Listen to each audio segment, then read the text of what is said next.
What's going on, everybody? It is time to do some NFL power rankings. You could call this, I guess, the start of week 10 / the end of week 9 power rankings.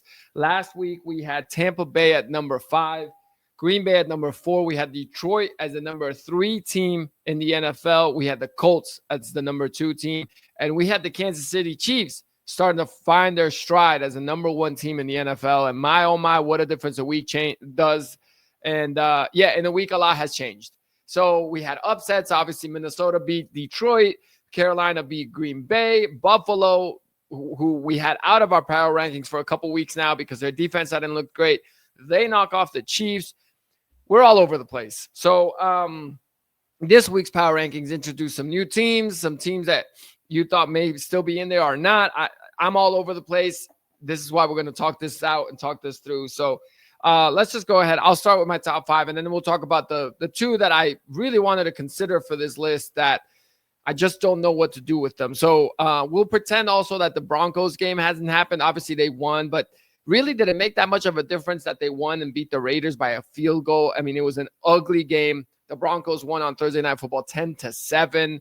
Bo Nix and that offense did not look good. So it didn't make me feel any better. If anything, and I'm actually almost made me feel a little bit worse about the Broncos. So they're not involved here. They are not in the top 5 or an honorable mention because even though they're 8-2, that technically they got the best record in the NFL, the most wins.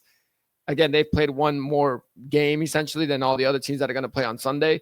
I do not trust the Broncos team at all, and so they're not on here. So we'll start at number 5. At number 5, we have Detroit. I dropped them down. Like I said, last week they were sitting there pretty at number 3 with a chance to move up. They had been, looking like maybe this was going to be their rise after what we thought would be them knocking off Minnesota. They were coming off a bye week, and ultimately they just didn't show up. And Minnesota did, and so Minnesota beats them, and now that dropped Detroit 2 spots in my power ranking. I still think they have a very, very powerful offense.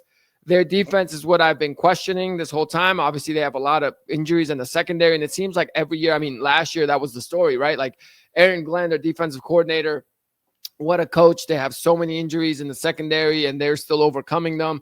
Well, this year, it seems like they have injuries in the secondary too, but it's the defense. Ultimately, they gave up 27 points to a quarterback making his 3rd start in the NFL. And that's what I don't trust. Yes, their offensive line, you could say, got worked a little bit by Minnesota's defense, but their offense still put up 24 points. I'm may call me old school, but if you're putting up 24 points, I think you should be able to win that game if you're a Super Bowl contender, because you would anticipate that your defense isn't giving up 24 points a game. Again, they dropped down to number 5. That's where I have Detroit. At number 4, the Buffalo Bills make their return to the top 5. Now, this one is challenging for me because yes, they beat the Chiefs, but the thing with Buffalo is they just haven't really been making me feel like they're legitimate this year. And again, I'm a big sucker for defense, and just it's their defense that to me I do not trust. But we have to give them credit. The week before, they knocked off Carolina in Carolina 40-9. So, again, it's one of those sleeper teams in a way because there hasn't been the splash plays. Josh Allen isn't really, yes, somehow he's at the top of the leaderboard for MVP discussion, but he just doesn't feel like that to me. But ever since they had their bye week, and then they came back and had 2 straight wins, and impressive ones nonetheless. They destroy Carolina in Carolina, and then they take care of the Chiefs, who we had as the number 1 team last week in the power rankings. And again, remember, coming into the bye, they had just dropped that game to Atlanta in Atlanta 24-14, where they did not look good. So got to give the Bills credit. They are the number 4 team in the power rankings. At number 3, got to still respect them. They are still the champs. It's the Philadelphia Eagles. So Philly, obviously, they just had a bye week. And it's funny because by virtue of all these teams dropping down, we had to move some teams up. And the teams that got moved up are the teams who didn't really play. So again, Philly, you just got to respect them. They get the job done. Before their bye week, they took care of the Giants 38-20. The week before that, I believe it was when they knocked off Minnesota on the road with an impressive road victory. That was a Minnesota game, 28-22. Now they hit their bye week. So again, got to give the Eagles, and they're the defending Super Bowl champs. They're still 6-2. people acting like the world's falling, but they're 6-2 with a plus 23 point differential. They're fine. And this week, who they matched up against this week? So let's take a look here to see. They're at Green Bay. Great. So that we'll have some clarity for next week's power rankings. That is a Monday night game. Great Monday night game. Philly at Green Bay. But yeah, we got Philadelphia at number 3. So like I said before, by virtue of essentially moving up because other teams have just played bad, we have the Tampa Bay Buccaneers. I have them here slated as the number 2 team in the power rankings. Again, they're coming off a dominant win where they took care of the Saints 23-3. The week before that, they lost to the Lions. They just had their bye week, keep in mind.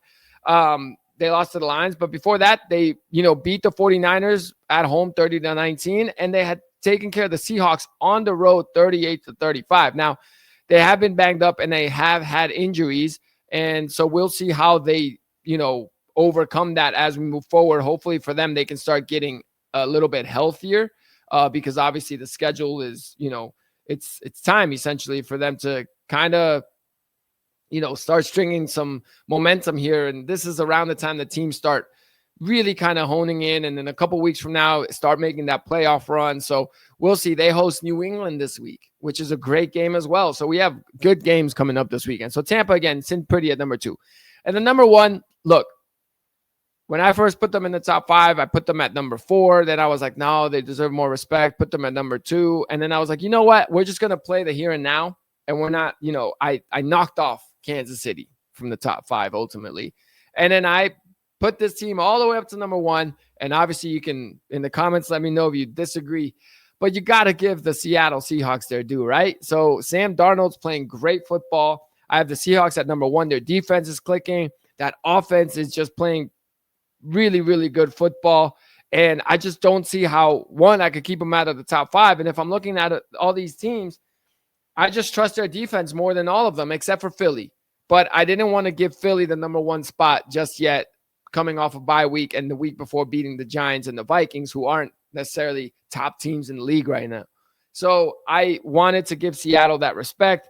I don't know if they're going to stay there forever, but they are dominating teams that they need to dominate. And their only loss of the year, aside from that first week where they lost to the Niners, a healthy 49ers team, they lost to the Buccaneers in a shootout 38-35, where their defense got rocked by Baker Mayfield. But since then, the Jaguars on the road, the Texans, and at the Commanders 38-14. Now that I'm reading this out loud, it is kind of crazy for me to put them number 1. But who do you put at number 1? Honestly, if there was another team, I guess I would put a number 1. Is it Tampa? Do I put the Buccaneers at number 1? But, what do it's really hard to figure out who am I going to put as the number 1 team up there. I mean, Tampa lost to Detroit. Do I put Detroit at number 1? They also lost to the Eagles. Tampa Bay did. So do I put the Eagles at number 1? It's just really, really tricky. And so, yeah, again, that's why I'm open to the dialogue. You guys let me know. I mean, I'm looking at the Eagles. They lost to the Giants and to the Broncos in back-to-back weeks. And they have good wins early in the year where they started off 4-0. So maybe I'm, playing the recency bias game here where maybe I should give them credit for those 4 wins to open up the season against Dallas, at Kansas City, at home against the Rams, at Tampa Bay. Maybe they deserve more credit for that. And I should have the Eagles at number 1. But right now, it's not the Chiefs.